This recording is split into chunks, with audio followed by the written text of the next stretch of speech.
Allez, nous prenons les questions et nous commençons par une interpellation de notre collègue Pierre-Yves Collombat à Madame la ministre du Logement et de la Ville.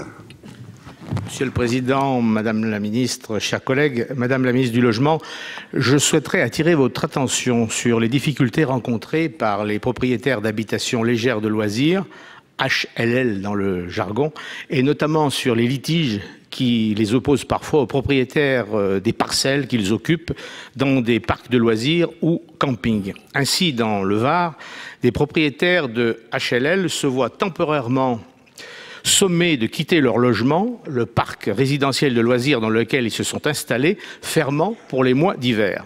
Pourtant, pendant cette même période, ils seront contraints de poursuivre le paiement de leur loyer, ce qui est pour le moins abusif.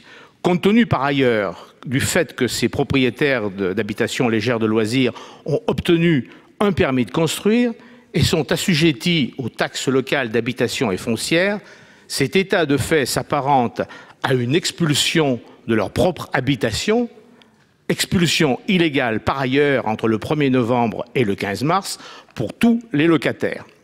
Cette situation concerne actuellement 40 familles dans la commune du Muy que je connais directement, mais 20 000 personnes vivraient dans ces conditions dans le Var et pour la France, le chiffre de 2 millions de personnes est avancé, sans pouvoir vraiment en être certain, mais ce qui donne quand même une idée, sinon exacte, du moins approximative, de l'importance du problème. Les difficultés de ces personnes vont se multiplier car les hébergements de tourisme deviennent de plus en plus fréquemment, et faute de mieux, faute de logement, vous le savez bien, de substitution, l'ultime possibilité de se loger.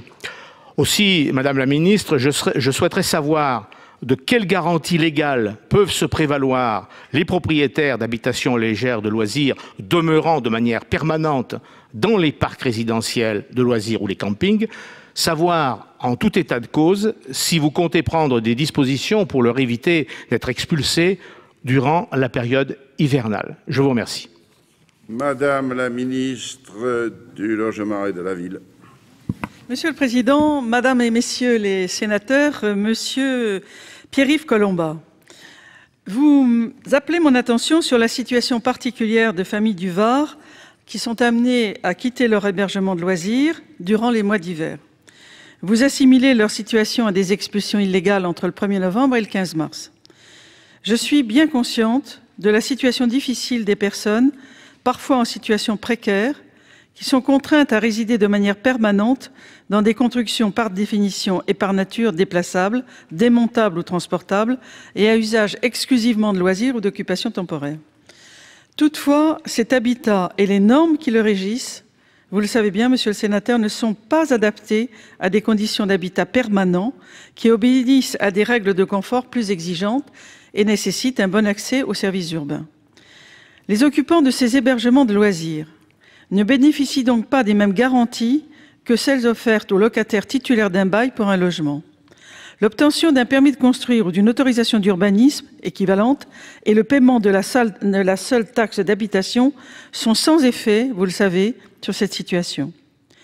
Il n'est pas souhaitable, en rapprochant le régime juridique de l'habitation légère de loisirs de celui du logement, d'encourager la pérennisation d'un habitat précaire.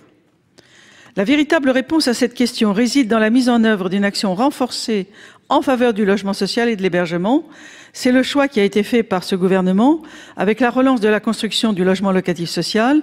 Vous le savez, plus de 100 000 logements ont été financés en 2007 et davantage le seront en 2008 et bien davantage en 2009. L'augmentation soutenue des moyens budgétaires consacrés à l'hébergement, plus d'1 milliard d'euros en 2008, en hausse de 70% par rapport à 2001.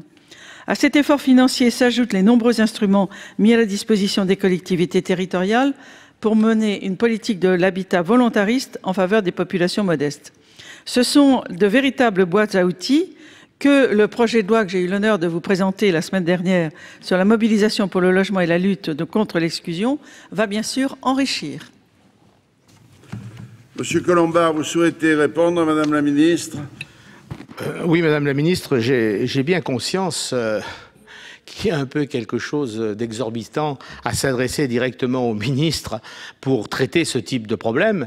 Mais si je le fais, c'est que jusque-là, que ce soit les interventions au niveau préfectoral, au niveau local, etc., n'ont strictement rien donné. Alors vous me dites il y a rien à faire et vous me dites pourquoi la législation est celle-là, on n'a pas intérêt à pérenniser ces situations. Vous nous parlez de l'effort fait par le gouvernement. Je pense que nous n'allons pas revenir sur le débat que nous avons eu la semaine dernière et la semaine d'avant. Je ne partage pas du tout ce point de vue, mais c'est pas la question. Là, il y a autant je serais d'accord avec vous pour dire il n'est pas question de pérenniser, en tout cas de permettre de façon générale la pérennisation de ces situations. Nous avons des problèmes humains, des problèmes précis. Quand une gamine est mordue par un chien, le président de la République s'en occupe. On peut peut-être bien s'occuper aussi de ces braves gens. Moi, ce que je souhaiterais, Madame la Ministre, tout en reconnaissant que c'est pas très simple. Si c'était simple, je ne me serais pas permis de vous faire déplacer pour vous parler de ça.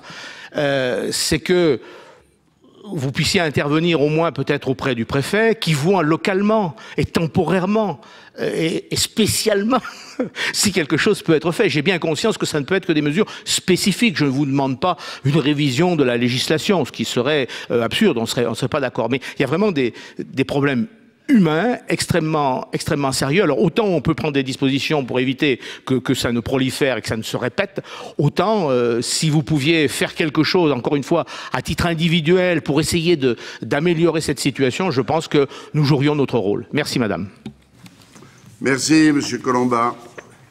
Et les jardins de famille de la Belle-Mire, ça servait bien à ça.